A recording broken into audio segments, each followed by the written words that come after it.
Here's a quick video to show you how to get started with import questions. Import questions available inside of the set editor. Once inside, you'll see a big text area here in the middle, and then over here on the right hand side are some tools to help you clean up the questions you paste in.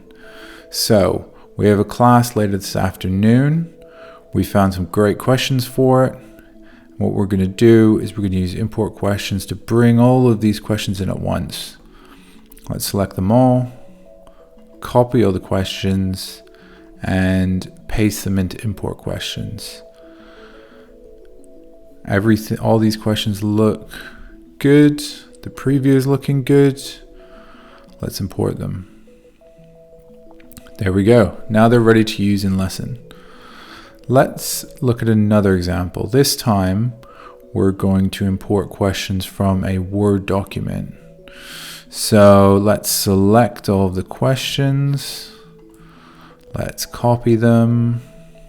Let's paste them into import questions. Okay, now two things to check out here. One, you can see that from the Word document, we have these question numbers that have come across and the choice letters. But import questions is automatically going to clean these for us. So we can see in the preview, no question numbers, everything's nice and clean. The second thing I wanted to show you is how to select the correct answer. To do that, all you do is you click on the choice letters. You click on the question number to set to a survey. Okay, let's import that, see how it looks. All looks good. Let's look at another example here. Let's copy these in. Okay, now we can see with these questions, they'll have three choices. So what we're going to do is set the number of choices per question to 3, and we can see everything's looking good in the preview. Okay, let's look at a slightly trickier example.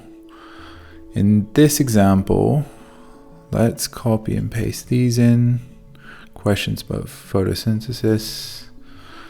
Let's copy them, paste them. All right, so one thing we can see is this line misconception is appearing over and over, and that's sort of knocking the other questions out of place. So what we want to do is we want to use find and remove text. So misconception, we want to remove it. And we also want to delete the line that it's on. There we go, all cleaned up. We can see here we have this tick one answer as well. So we want to remove that as well, but this time we don't want to delete the line as well. So there you go. If we did make a mistake at any point, we could just click undo and go back. So now let's just check over, see how things are looking. Okay, so here we can see these two questions have 3 choices.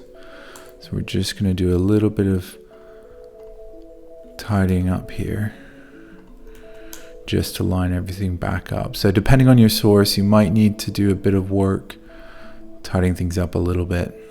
And again, we can see all these choice letters and question numbers have all been cleaned out after we import. There we go. Finally, let's look at what happens when we use another quiz web app. So here we have Kahoot. Let's say we've got a bunch of questions in Kahoot. Again, we could type them all in, but instead, let's show the answers. Let's just copy everything. And then import, paste. Okay, cool. One thing we can see is it's all tidied up, and even better, it looks like all of the choices have the correct answers have been automatically selected. So depending on which web apps you use, sometimes we're able to work out cool information about them for you. I hope that was a helpful introduction to import questions. And if you have any more questions, don't hesitate to email us at help@plickers.com. Thank you.